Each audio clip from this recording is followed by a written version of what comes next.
Ada kipas angin banyak banget. Ditambah lagi kipas angin berdiri depan jamaah Banyak yang banget lagi kipas sholat. Aku anginnya. hitung-hitung nggak bisa guys, banyak banget. Ditambah kipas angin 4 di depan imam guys. Dan ada satu kipas angin yang bikin aku salpok, yaitu ini. Kipas angin baling-baling helikopter. Gede Mantap banget banget, ini. gede. Jadi benar-benar berikan kesan kenyamanan dan memberikan rasa sejuk para jamaah yang lagi sholat Biar adem guys. Orang masjidnya. Malaysia ni memang pelik sikit. Jom mari kita kabur. Oke. Orang Malaysia ni memang dia suka simpan plastik bag dalam plastik bag. Orang Terengganu panggil supik dalam supik. Lepas tu next dia suka simpan paper bag tu dalam ada paper bag pula. Oke. Lepas tu mana-mana nampak Tupperware. Tupperware. Wajar rumah tangga kan. Tupperware. Malaysia adalah kita punya makanan. Seperti? Pernah pergi satu expo, saya nampak satu makanan yang macam kira special dari satu kaum, iaitu ulat sagu. Ulat ni dia macam creamy sikit, berlemak. Itu bukan benda pelik, tapi macam benda unik yang kita semua ada makanan tersendiri dalam Malaysia. Perkara yang pelik adalah pakaian lah. Sebab Malaysia ni negara dia panas. So bila panas ni, kita tengok luar tu semua mostly pakai baju tebal, tutup habis semua kan. Kita tengok kan, tak panas ke kan. Sebab tu Malaysia ni banyak mall. Sebab diorang lari kepada yang sejuk. So itu lah bagi saya pelik. Bukan baju you pun.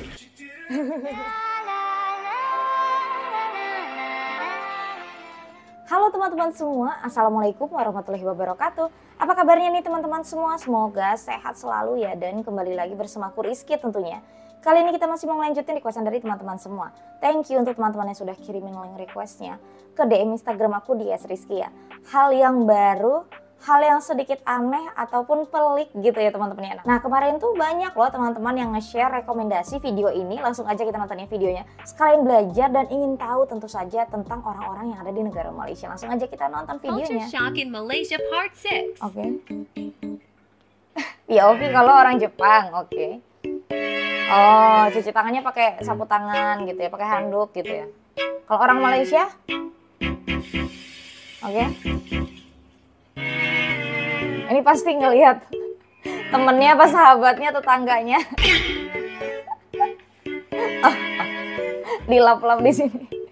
Itu mah orang Indonesia juga gitu. 16 nama tempat paling pelik di Malaysia. Oke. Kali ni kita nak share nama-nama tempat yang pelik yang jarang orang tahu wujud di Malaysia. So yang first kali adalah Kampung Imam Lapa, Terengganu. Kalau baca signboard ni sambil memandu mesti rasa nak tergelak je. Tapi rupanya terdapat kisah mengatakan dua pedagang datang ke surau yang terletak di tepi tebing sebuah pangkalan dan mereka mendapati seorang imam sedang khusyuk menghafaz Al-Quran.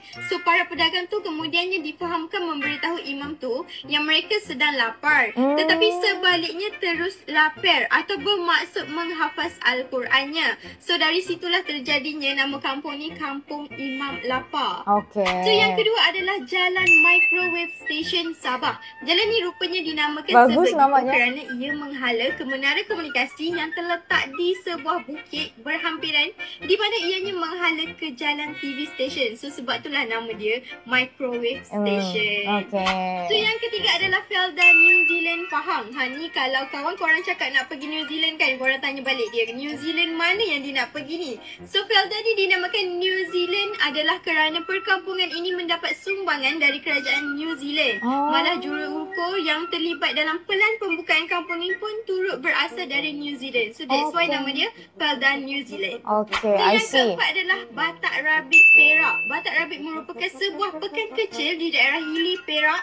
Namanya diambil bersempena tentera upahan Batak dari daerah Batak di Sumatera yang dibawa oleh Raja Laut semasa Perang Saudara Selangor. Ianya sekarang dihuni oleh kaum Batak Melayu yang asalnya dari Batak di Sumatera. I So last kali see. adalah Pekan Menggatal. Menggatal merupakan sebuah bandar kecil dan sub daerah yang terletak di daerah Kota Kinabalu, pantai barat Sabah. Ia diambil bersempena nama sejenis pokok mangga yang mengeluarkan buah di mana ianya boleh menyebabkan kegatalan apabila dimakan. Waduh. So sebab itulah nama tempat ni adalah Pekan Menggatal. Gatal. Pusat Islam dengan asramaku tuh jauh banget guys. Oh ya BTW pusat Islam tuh masjid ya guys ya. Dan yang unik Jumatan di sini nih guys, kita disediain minuman Wah, untuk menyembuhkan alhamdulillah. dahaga dari panasnya sinar matahari di sini guys. Dan tahu nggak sih guys, masjid di sini sangat mendukung cuaca panas. Sumpah ini aku shock dikit lah guys ya, nggak apa-apa ya, maaf ya. Karena di sini baru aku lihat masjid Maaf sebanyak ya. ini kipas anginnya guys. Jadi di setiap tiang ada tertempel nempel 4 kipas angin. Lanjut lagi, di depan ada 2 AC, di belakang ada kipas angin banyak banget. Ditambah lagi kipas angin berdiri depan jamaah. Banyak yang banget lagi sholat. kipas Aku anginnya. hitung-hitung nggak bisa guys, banyak banget. Ditambah kipas angin 4 di depan imam guys. Dan ada satu kipas angin yang bikin aku salpok, yaitu ini kipas angin baling-baling helikopter. Gede Mantap banget, ini. gede. Jadi benar-benar berikan kesan kenyamanan dan memberikan rasa sejuk para jamaah yang lagi sholat. Biar adem Yang orang masjidnya. Malaysia ni memang pelik sikit. Jom mari kita kabur. Oke. Orang Malaysia ni memang dia suka simpan plastik bag dalam plastik bag. Orang Terengganu panggil supit dalam supit. Lepas tu next dia suka simpan paper bag tu dalam ada paper bag pula. Oke. Lepas tu mana-mana nampak Tupperware. Tupperware. Wajar rumah tangga kan. Tupperware lagi. Macam mana dengan korang pula ya? Hai guys, jadi udah hampir 10 bulan aku tinggal di Malaysia. Tapi aku baru aja tahu kalau ternyata di pom bensin Shell dekat tempat tinggal aku bisa untuk mendonasikan barang-barang kita. Jadi Shell bekerja sama dengan suatu lembaga namanya Bagus Cloud banget Cares. kayak gitu. Seperti ini nih, boxnya nih, gemes ya? Iya, PV mau ni tempat juga orang tuh. Jakarta belanja. Kalau di Jakarta tuh macam GI, Grand Indonesia. Jadi kita sekarang di mana? Kita sekarang dekat Bibi lah. Orang Indonesia coba cakap selain Bibi, KL. Bukit Bintang. POV. Lu pasti nyebut Bubin kan? Ya, I sekarang sebut Bibi. Kamu jadinya mau order shawarma ayam kan? Aku mau order nih. Tak apalah, biar I yang order. Sebab I bisa cakap Melayu. You bisa tak? You tak bisa kan? Malam, masih muda. Asal kau duduk macam tak buat apa. Lu tak tahu lagu itu kan? Itu lagu Malaysia. Aku nyanyi lagu Malaysia. Semuanya Saya di Malaysia di-e-in. cuma 3 minggu aja. Saya di sini cuma lepak-lepak aja. Oh, jadi di sini Syah tempat gaulnya orang KL. Betul. So ni KLCC tau. Tu KLCC. Jadi bukan KL Cece ya. Jangan ya. Kita kena sebut KLCC. Fakta-fakta unik yang aku baru tahu setelah traveling ke Penang, Malaysia. Oke. Part 1. Pertama, salah satu area di Penang yaitu Georgetown dinobatkan oleh UNESCO sebagai salah satu World Heritage Site di dunia. Karena banyak arsitektur bangunan peranakan yang masih terawat sampai sekarang. Bagus Kedua, ya. bangunan-bangunan umum di Penang seperti kantor polisi dan pos pemadam kebakaran itu punya gaya arsitektur bangunan peranakan. Bahkan tempat makan seperti McDonald dan kafe-kafe modern punya gaya arsitektur peranakan juga. Iya. Ketiga, di Penang banyak banget ditemuin mural yang digambar di dinding bangunan dan biasanya mural itu Bagusnya. gede banget. Mural yang paling terkenal dan jadi ikon di Penang itu ada mural anak perempuan dan laki-laki naik sepeda. Keempat, di Penang ada 52 street art berupa karikatur yang dibuat dari besi di beberapa jalan utama di area Georgetown. Disebut sebagai Project Marking Georgetown yang bertujuan untuk menggambarkan kehidupan sehari-hari orang di Georgetown melalui karya seni. Bagus. Apa yang perkara yang pelik pasal Malaysia ataupun KL? Think semua orang tahu tapi orang luar negara tak ambil tahu pun pasal benda ni, which is sistem beraja negara kita bergili-gili. Tak macam sistem beraja negara macam Eropah, which is kita akan bertukar setiap 5 tahun sekali. Benda tu adalah bizarre ataupun pelik dekat KL dan Malaysia ni sebab dia satu adalah kita atau raja-raja tu sendiri, dia orang sanggup untuk 5 tahun tukar. Kadang orang yang dah duduk dekat kuasa yang atas, dia orang tak nak lepaskan kuasa tu, tapi sistem yang kat negara kita ni dia okey untuk bertukar 5 tahun sekali. Bagus. Rasa pasal nama lah kot. Nama macam mana? Nama? Mostly parents banyak bagi nama pelik-pelik dekat anak dia. Especially zaman sekarang lah. Contohnya macam tu boy. Anak Papa Zola tu. Apa Intan Payung, I don't know.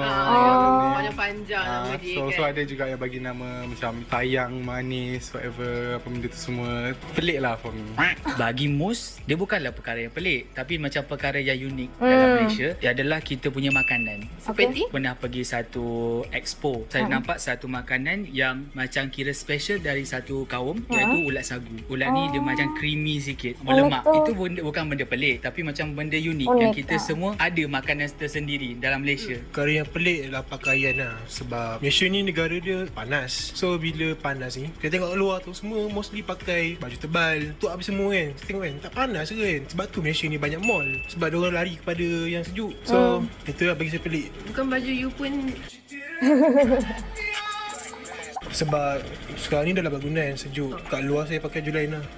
Iya, bagus ya teman-teman ya. Hal apa sih yang pelik gitu kan? Terus hal apa sih yang unik? Hal apa sih yang aneh yang baru saja kalian temukan saat kalian datang ke negara Malaysia? Nah, tadi ada orang Indonesia yang datang ke Malaysia merasakan hal itu tentu saja pas lagi sholat di masjid gitu ya. Ternyata itu tadi di dalam masjidnya itu kipas anginnya tuh banyak sekali, dan ada kipas angin yang besar-besar ya teman-teman ya. Yang ada di itu, di atapnya itu ya teman-teman, itu kipas anginnya tuh besar-besar sekali gitu ya. Itu ya wajar saja mungkin pria Indonesia tadi tuh sedikit kaget gitu ya. Nah tadi hal yang unik juga nih ya, orang Indonesia kalau datang ke Malaysia tuh itu pasti mereka coba bahasa Melayu.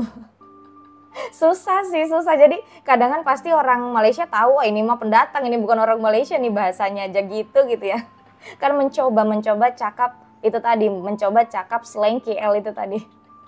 Itu bagus, itu kontennya orang Malaysia tadi ya teman-teman. Untuk orang-orang pendatang nih yang mau datang ke Malaysia, seenggak-enggaknya tahulah hal-hal ini gitu setelah nonton video-video ini tentu saja. Ya bagus sih ini menurut aku ya teman-teman ya, hal-hal yang unik dari negara Malaysia yang tadinya orang nggak tahu jadi tahu tentu saja.